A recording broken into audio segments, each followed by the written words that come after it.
C'est une prophétie dont le temps est déjà fixé. Elle marche vers son terme, elle ne mentira pas.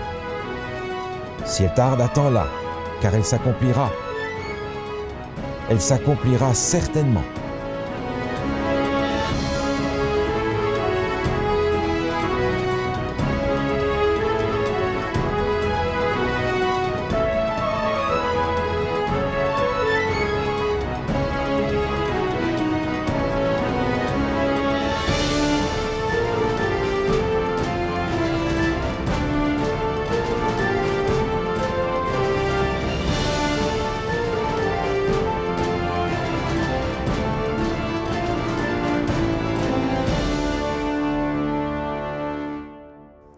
Bonjour à tous, chers auditeurs. Aujourd'hui, nous allons couvrir ensemble le chapitre 5 du livre du prophète Daniel. C'est le dernier livre de la section qu'on appelle historique. Donc, aujourd'hui, il y a quelque chose de particulier. En fait, c'est le dernier chapitre qui couvre l'histoire de l'Empire de Babylone, alors que Babylone est sur le point de tomber. Alors, nous allons voir avec le pasteur Scalier un peu plus de détails sur le contexte. Bonjour, pasteur Scalier. Bonjour, Michael. Donc, dans le début de ce récit-là, on regarde l'histoire, on a l'impression de retrouver Nebuchadnezzar au travers le personnage Belshazzar, Nebuchadnezzar avant sa conversion. Alors, remettez-nous dans le contexte un peu par rapport au chapitre précédent. Qu'est-ce qui est en train de se passer dans cette histoire? Alors, en effet, les historiens nous disent que Nebuchadnezzar a eu sa maladie pendant 7 ans et qu'à la fin de cette maladie, il a encore eu 7 années de règne qui étaient particulièrement prospères. À la fin de ces 7 années, Nebuchadnezzar est mort en 562, avant Jésus-Christ. Mais il n'avait pas de fils, donc ce sont des usurpateurs qui ont pris le pouvoir, les uns après les autres. Ils n'ont pas duré longtemps. Finalement, c'est Nabonide qui monte sur le trône et qui est un ancien prêtre de Marduk, à Babylone. Et pour légitimer sa situation, il va se marier avec la fille de Nebuchadnezzar. Okay. Seulement, Nabonide n'est pas tellement intéressé par l'exercice du pouvoir, donc il va se promener, il va aller en villégiature à Théma, qui est par exemple à l'ouest de Babylone, et il va laisser son fils Belshazzar exercer le pouvoir à sa place. Et Belshazzar, c'est celui qu'on retrouve dans... C'est justement, c'est ça, c'est celui qu'on retrouve au chapitre 5 du livre de Daniel, comme étant sur le trône, bien qu'il soit régnant à la place de son père. Et le fait que son père était un prêtre de Marduk nous indique que la conversion de Nebuchadnezzar n'a pas nécessairement été toujours bien reçue par l'ensemble des prêtres qui gouvernaient un petit peu la vie à Babylone. Donc une fois que Nebuchadnezzar est parti, les prêtres veulent reprendre la situation, réimposer la religion païenne de l'endroit, et Belshazzar s'applique à ça, ce qui fait que finalement, ce petit-fils de Nebuchadnezzar se retrouve dans la même situation de son grand-père avant sa conversion. Et dans ce récit, on semble faire la fête un peu. C'est un banquet. Oui. Les gens sont invités. Il y a du vin qui coule à flot, etc. Donc, on se pose la question, qu'est-ce qu'il y a de particulier? Ça devait être quelque chose de fréquent, on peut dire, à Babylone. Alors, pourquoi rentrer en détail dans ce passage-là? Alors, ce banquet est particulier dans le sens où lorsqu'ils sont en train de faire la fête, là, la ville est assiégée par les armées des Mèdes et des Perses. C'est une espèce de défi qu'il lance à ces gens en disant, écoutez, arrangez-vous avec le siège, nous on rigole à l'intérieur. Étant en pleine connaissance de ce qui se passait à l'extérieur. Parfaitement. Seulement, Nebuchadnezzar avait lancé cette idée et fait rentrer cette idée dans la tête des gens que Babylone est imprenable. Donc on part avec ça. Babylone ne sera pas prise. Dans son orgueil. Donc on mange, on boit et on fait la fête. Ça, c'est la première chose. La deuxième, c'est que Belshazzar fait sortir le matériel du temple qui avait été saisi lors de la prise de Jérusalem et il va l'utiliser pour se moquer de Dieu, pour mettre de côté toute cette nouvelle religion que son grand-père a fait venir dans le royaume finalement. Et il va reprendre tout le matériel du temple pour le profaner, pour se moquer de Dieu. Et on retrouve dans le texte ce que l'on a dans le chapitre 2. Ils vont louer les dieux d'or, d'argent, d'airain, de fer, de bois, de pierre. Référence à la statue que l'on avait vue au chapitre 2, n'est-ce pas? Donc ils essayent de se moquer, de profaner tout ce qui est en rapport avec Dieu. Et dans ce contexte-là, Dieu ici va réagir parce que il a amené Nebuchadnezzar à la conversion. Il s'est passé des choses extraordinaires avec Daniel. Sa présence dans le royaume a été remarquée pendant tout le long de sa vie. Mais ici, on essaie de détruire tout ce qui a été fait jusque-là. On pourrait même dire en fait que c'est un blasphème dans le sens que Belshazzar voulait restaurer cette religion, donc il se proclamait un peu lui-même Dieu et en contrôle de l'Empire, tout comme son grand-père avant sa conversion. Exactement. On se moque littéralement de Dieu. Comment est-ce que Dieu va intervenir dans cette situation-là? Oh, Dieu nous surprend toujours. Il a 1000 manières d'intervenir qui nous prennent toujours par surprise. Et dans cette histoire, tout d'un coup, au milieu de la fête, on va voir une main qui va écrire sur le mur. OK. D'ailleurs, c'est intéressant parce que l'archéologie a découvert ce qui pourrait vraisemblablement être le soubassement de cette salle. Une très longue salle qui peut recevoir effectivement les 1000 invités dont il est question dans le texte. C'est probablement la seule salle dans cet endroit-là qui pouvait recevoir tant de monde. Et aujourd'hui, c'est intéressant de voir qu'on a les soubassements de cette salle qui est très longue et on peut imaginer c'est là que Dieu a écrit avec sa main sur le mur. Alors le texte est intéressant, il nous dit voilà, il a fait ça en face du chandelier de manière à ce que tout le monde puisse voir ça sur la muraille blanche de cette salle-là. OK. Alors c'est la panique. Ouais. C'est la panique dans la salle. Le texte nous dit ceci. Alors le roi changea de couleur, ses pensées le troublèrent, les jointures de ses reins se relâchèrent et ses genoux se heurtèrent l'un contre l'autre. Alors, le roi panique, je vous laisse imaginer ce que ça veut dire concrètement quand il est dit « les jointures de ses reins se relâchèrent ». Ouais. C'est très poétique, mais en français, c'est en fait très prosaïque. La salle de bain était trop loin. C'est ça. Et finalement, il va dire « le roi cria avec force qu'on fasse venir les astrologues, les devins, dites-moi ce que ça veut dire ». Et encore une fois, on se retrouve dans une situation connue, personne ne peut l'expliquer. Et justement, qu'est-ce qui était écrit? C'était une langue particulière? C'était un code particulier? Pourquoi est-ce que personne n'est en mesure d'interpréter l'Écriture? Alors, le texte ne nous donne pas de précision là-dessus. Il y a plusieurs possibilités. Une possibilité, c'est que ce soit écrit dans une forme ancienne hébraïque que ces gens ne connaissaient pas. Et vraisemblablement, c'est un texte qui est écrit, comme ça se faisait encore souvent dans le temps, sans espace entre les mots, et bien entendu sans voyelles, que des consonnes. Donc même en français, une langue que nous connaissons, si on a une phrase sans espace entre les mots et sans voyelles, ça demande une certaine gymnastique si on ne connaît même pas la langue. Alors plusieurs possibilités étaient là. On peut aussi dire que Dieu a rendu aveugles ces gens pour qu'ils ne soient pas capables de répondre.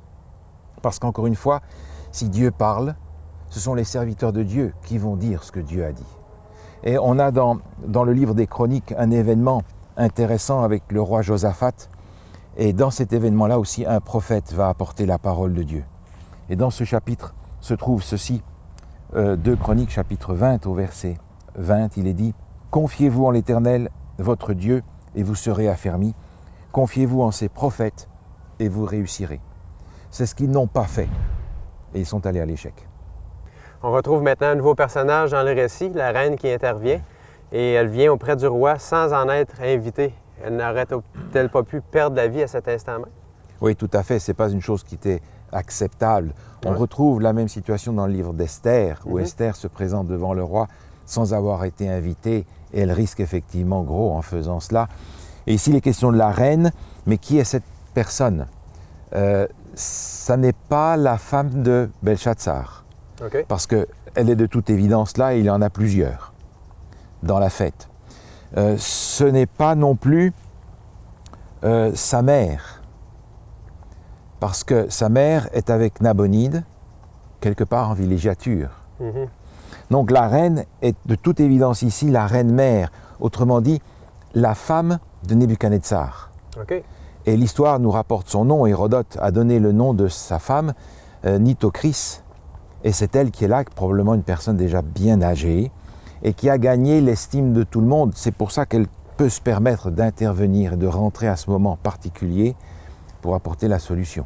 Elle connaissait un bout de l'histoire d'auparavant, de ce qui s'était passé avec les visions, etc. Il semble très évident que la femme de Nebuchadnezzar, qui a été témoin de tout ce qui s'est passé dans les récits que nous avons déjà regardés, a elle-même aussi vécu une conversion comme son mari. La manière dont elle intervient d'ailleurs nous laisse supposer ça. Elle va rentrer dans la salle, Elle va dire la formule politiquement correcte, au roi vit éternellement, que tes pensées ne te troublent pas, que ton visage ne change pas de couleur. Il y a dans ton royaume un homme qui a en lui l'esprit des dieux saints. Elle arrive et lui dit, et permettez-moi de traduire ça en langage courant, « Panique pas mon petit gamin, on a la solution. » En fait, c'est ce qu'elle lui dit. Et elle va y ajouter un petit sermon, à peine dissimulé d'ailleurs. Elle va faire référence à ce que Nebuchadnezzar, qui est donc son grand-père, avait fait. Aussi, le roi Nebuchadnezzar est-il dit ici, ton père, ô roi, l'a établi, chef des magiciens, des astrologues, des devins, parce qu'on trouva chez lui, chez Daniel, nommé par le roi Belshazzar, un esprit supérieur. Elle va donc faire référence à tout ce qui s'est passé avant et dont il a été témoin. Il était jeune, adolescent, quand ces choses se sont passées. Il connaissait toutes ces choses. Il les connaissait très bien, mais il voulait les ignorer parce qu'il veut absolument rétablir cette religion d'origine, la religion prestigieuse de Babylone. Donc il est parti dans une direction totalement différente, et ici, c'est une situation terriblement humiliante. Il a voulu humilier Dieu et les Hébreux en utilisant le matériel du temple et en le profanant. Puis maintenant, il est là dans l'état on a mentionné tout à l'heure, mais c'est lui qui est humilié maintenant. Parce que voilà, que sa grand-mère doit lui dire, écoute, il n'y a pas de panique à avoir, la solution elle est chez Daniel. Et elle-même va dire, on va aller chercher Daniel. C'est elle qui le fait venir. Qu'est-ce qu'il y a de particulier à ce moment-là avec l'histoire de Daniel? C'est qu'on se rend compte qu'il y avait un nouveau nom qui lui avait été donné lorsqu'il avait été déporté à Babylone, Belshazzar. Et il se trouve que c'est le nom du roi. Alors, c'était un événement un peu particulier. Alors, les historiens ne sont pas tous absolument d'accord là-dessus. Soit ce sont exactement les mêmes noms, soit il y a une petite différence. Le nom du roi actuel, là, Belshazzar, c'est Bel, gardien du roi. Et si on rajoute le T dans le français, bien entendu, certains pensent que le nom de Daniel voulait dire Bel, gardien des trésors du roi. Mais ces noms pourraient très bien être semblables, ce qui augmente la difficulté. Parce que Belshazzar ne va pas appeler l'autre Belshazzar venir à son aide. Donc il va reprendre le nom juif, qui pour lui est une manière de mépriser cet homme-là. Encore une fois, Daniel, lui, ne compte pas avec ces choses. Il a une autre perspective sur la vie et sur la situation de Babylone. Donc, ça nous donne l'impression que Daniel devrait être plutôt âgé à ce moment-là. Quel âge avait Daniel? Daniel, à cette époque-là, avait environ 85 ans. Donc, c'est déjà un vieillard très, très respecté pour cette culture-là. Et en réalité, lorsque Belshazzar reçoit Daniel, il le reçoit d'une façon extrêmement humiliante. Il lui dit « Es-tu ce Daniel, l'un des captifs de Juda, que le roi mon père a amené de Juda ?» Il ne va déjà pas l'appeler Belshazzar, il va l'appeler Daniel, son nom hébreu qui pour lui est péjoratif. Et puis ensuite, il va lui dire « Je ne te connais pas, c'est toi le captif, le prisonnier de guerre ?» Alors, lui, il a tout juste 40 ans, cet homme a 85 ans, il a traversé toute une période de l'histoire glorieuse de Babylone, et lui qui est sur le trône, qui ne devrait pas y être, est en train de le prendre comme de très haut. Un moins que rien. Un moins que rien. Il va lui dire après, j'ai appris que tu peux donner des explications et résoudre quelques questions difficiles. Mais j'ai appris. Il était là quand ces choses se sont passées. Il est même possible, si vous me permettez, que Daniel ait changé les couches de Belshazzar quand il était enfant. Donc il le connaît très bien, il sait très bien ce qu'il en est, mais il fait celui qui ne sait pas et qui ne veut pas savoir parce qu'il veut absolument se distancer de ce qui s'est passé dans la vie de Nebuchadnezzar. Et si on regarde aussi la vie de Daniel, à ce moment-là, c'était un peu une tentative de corruption de la part du roi qui veut l'acheter. Comment est-ce que Daniel réagit à ça? La réaction de Daniel est très simple, elle est même très sèche. Daniel lui dit, garde tes dons et accorde à un autre tes présents. Mais je vais cependant lire ce qu'il y avait marqué sur le mur pour toi, parce que c'est important pour toi. Daniel va reprendre en réalité l'histoire de ce qui s'est passé avec son grand-père. Il va lui rappeler la situation de Nebuchadnezzar. Et il va lui dire, mais lorsque son cœur s'éleva et que son esprit s'endurcit jusqu'à l'arrogance, il fut précipité de son trône royal. Et Daniel va lui faire à ce moment-là un sermon en règle. Okay. Plusieurs reproches il va lui adresser. Il va lui dire, et toi, Nebuchadnezzar, son fils, tu n'as pas humilié ton cœur, quoique tu saches toutes ces choses. Daniel a mis les choses au Mais clair. oui, il lui rappelle, dis donc, tu ne me connais pas? Depuis tout petit, on est ensemble, tu sais exactement ce qu'il en est. Et il lui dit ensuite, tu n'as pas glorifié le Dieu qui a dans sa main ton souffle et toutes tes voies. Autrement dit, Daniel lui dit, tu te retrouves dans la situation où était ton grand-père et tu as affaire au même Dieu qui va t'interpeller de la même manière. La situation est cependant différente pour toi parce que Nebuchadnezzar a dû découvrir. Toi, tu sais. Tu sais et tu ne fais pas ce que tu devrais faire. Et c'est une situation dangereuse, c'est une situation d'ailleurs dans laquelle on peut se retrouver tous parce que souvent, dans le fond, on sait ce que Dieu demande de nous. Mais c'est vrai qu'on a parfois du mal à accepter que le Seigneur change, modifie notre mode de vie, modifie nos pensées. Et pourtant, c'est l'appel qui avait déjà été adressé, sortez de Babylone, c'est-à-dire lâcher cette mentalité de glorification personnelle et du salut par les œuvres. Et maintenant, nous avons hâte de savoir qu'est-ce qui était écrit sur le mur, finalement.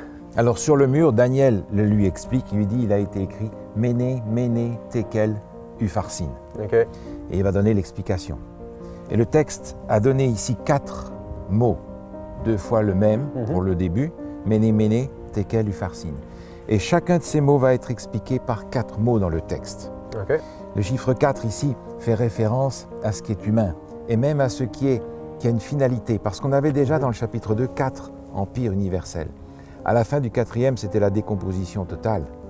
Ici, c'est le même message. 4 annonce ta fin. Et c'est ce que signifie ce message. Méné, Méné, c'est en réalité ici compter, compter, qui est un terme de commerce et que l'on retrouve dans les Écritures par le nom d'un dieu babylonien, le dieu de la destinée, Méni, que l'on retrouve. Méné, Tekel, peser.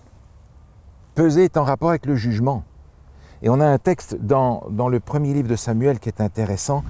Dans le chapitre 2, il est dit « Ne parlez plus avec tant de hauteur, que l'arrogance ne sorte plus de votre bouche, car l'Éternel est un Dieu qui sait tout, et par lui sont pesées toutes les actions. » Le jugement de Dieu a déjà été mentionné lorsqu'on faisait référence à Apocalypse chapitre 14.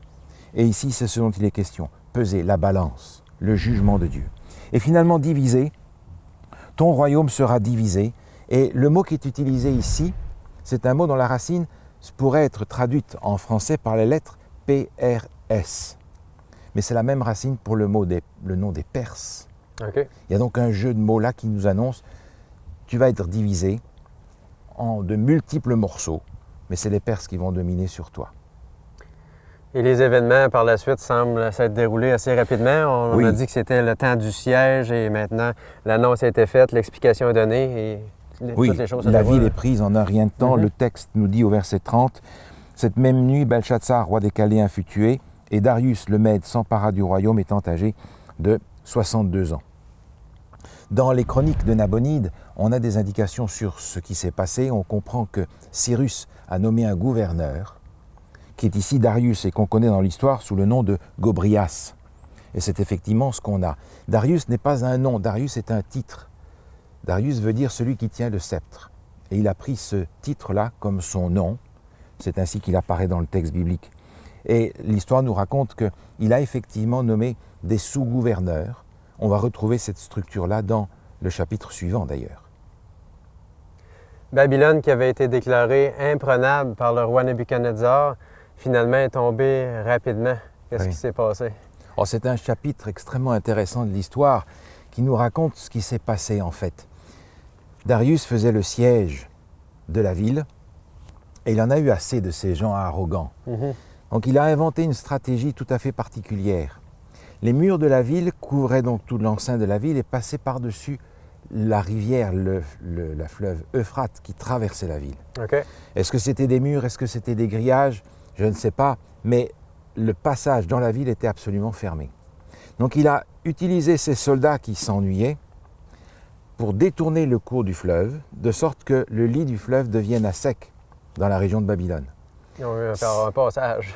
Cette nuit-là, les armées sont rentrées par le passage. OK. Ils ont trouvé les soldats qui avaient participé à la fête qui étaient à moitié sous. Donc ils sont rentrés, ils ont ouvert la porte de la ville, ils ont ouvert grand les portes pour que les armées puissent rentrer et la ville est tombée sans grande difficulté. Et cette histoire est particulièrement significative parce que on va retrouver dans l'Apocalypse des éléments avec ça. Ils ont été prédits par Jérémie, et Jérémie en parle dans son livre au chapitre 50. Une partie parle ici de cette chute de Babylone. Et il est dit au chapitre 50, « Annoncez-le parmi les nations, publiez-le, élevez une bannière, publiez-le, ne cachez rien, dites, Babylone est prise, Bel est confondue, Mérodach est brisé, ce sont là des dieux babyloniens. » Et le texte continue plus loin en disant, Dieu parle et dit, « Je t'ai tendu un piège. Tu es prise, Babylone, à l'improviste.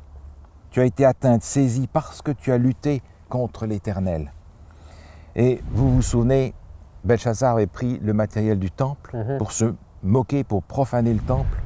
Au verset 28, il est dit ici, « Écoutez les cris des fuyards, de ceux qui se sauvent du pays de Babylone, pour annoncer dans Sion la vengeance de l'Éternel notre Dieu, la vengeance de son temple. » C'est exactement la situation que l'on a dans le texte qui nous regarde aujourd'hui. Et la manière dont la ville va être prise est aussi annoncée dans le livre du prophète Jérémie. Il est dit un peu plus loin, « La sécheresse contre ses eaux, qu'elles tarissent, car c'est un pays d'idoles, ils sont fous de leurs idoles. » Et l'appel est adressé. Fuyez de Babylone et que chacun sauve sa vie de peur que vous ne périssiez dans sa ruine. Dieu dit, nous avons voulu guérir Babylone, mais elle n'a pas guéri.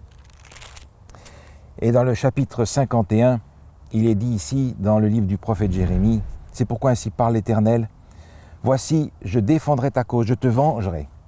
Je mettrai à sec la mer de Babylone, je ferai tarir sa source. Babylone sera un monceau de ruines, un repère de chacals. Une annonce de la destruction de Babylone qui va arriver plus tard, bien entendu, mais ici, un appel très pressant pour que le peuple sorte de Babylone et sorte aussi de cette mentalité de Babylone. On le retrouve dans l'Apocalypse. Et dans l'Apocalypse, en particulier au chapitre 17, il est parlé de cette femme qui a un nom, on en avait parlé précédemment, Babylone, la mère des prostituées. Et plus loin dans ce chapitre, et dans le chapitre suivant, on apprend que Babylone est tombée. Il est dit, « Malheur, malheur la grande ville Babylone, la ville puissante, en une seule heure est venu son jugement. » Et on apprend dans ce texte que les rois de la terre, qui se sont livrés avec elle à la débauche, au luxe, pleureront, se lamenteront à cause d'elle quand ils verront la fumée de son embrasement. Se tenant éloignés dans la crainte de son tourment, ils diront « Malheur, malheur ». Donc, ce qui s'est passé à cette époque, une application très actuelle. On se rend compte, en lisant l'Apocalypse qui parle de la fin des temps, que la Babylone spirituelle, cette mentalité et les institutions qui sont caractéristiques de cette mentalité-là, vont s'appuyer sur les peuples. Les eaux que tu as vues, nous dit le texte, ce sont les peuples, les nations, les tribus, les langues. S'appuyant sur le peuple, à un moment, ce peuple va se retirer aussi et permettre la chute de la Babylone spirituelle. Et c'est pour ça que le texte le mentionne au chapitre 14, on l'avait déjà vu, en disant que Babylone est tombée. Mais un appel est adressé et où il est dit « Craignez Dieu et donnez-lui gloire, car l'heure de son jugement est venue, et adorez celui qui a fait le ciel, la terre, la mer et les sources d'eau. » Cet appel du chapitre 14 d'Apocalypse est pour chacun d'entre nous aujourd'hui. Sans aucun doute, la Babylone historique n'existe plus, mais malgré tout, la mentalité babylonienne, les institutions qui la caractérisent sont encore là. Une bonne nouvelle est cependant adressée dans ce chapitre. L'heure de son jugement est venue. Et vous pourriez me dire, comment est-ce que l'heure du jugement de Dieu peut être une bonne nouvelle pour quiconque? Il nous suffit d'aller dans le livre des psaumes pour nous rendre compte que dans la mentalité biblique, le jugement est quelque chose d'extraordinairement positif. Écoutez ceci. Dans le psaume 98, il est dit « Poussez des cris de joie devant le roi l'Éternel, que la mer retentisse avec tout ce qu'elle contient, que le monde et ceux qui l'habitent éclatent d'allégresse, que les fleuves battent des mains, que toutes les montagnes poussent des cris de joie devant l'Éternel, car il vient pour juger la terre, il jugera le monde avec justice et les peuples avec équité. » Quand dans l'Apocalypse, nous sommes invités à adorer Dieu parce que l'heure de son jugement est venue, c'est en fait une invitation à recevoir le Seigneur Jésus-Christ comme Seigneur et comme Sauveur, et à se réjouir du jugement, parce que le jugement, ce n'est pas la condamnation de Dieu, le jugement, c'est la réhabilitation en tant qu'enfant, fils et fille du Seigneur Jésus. Nebuchadnezzar a vécu cette expérience. Il a reçu l'Éternel comme son Sauveur et comme son Seigneur. Et aujourd'hui encore, nous sommes invités à le recevoir de la même manière. Bonjour, je suis Wayne Atwood, président de Mieux Vivre. Ça me fait plaisir d'être avec vous aujourd'hui. Bonjour, je m'appelle Michael Cloutier et je suis vice-président de Mieux Vivre depuis 1 an déjà et ça me fait plaisir de faire partie de l'équipe. Cette année, nous avons fait une nouvelle expérience, celle d'enregistrer une série d'émissions à l'extérieur. Nous avons choisi la belle saison d'automne où il y a beaucoup de belles couleurs.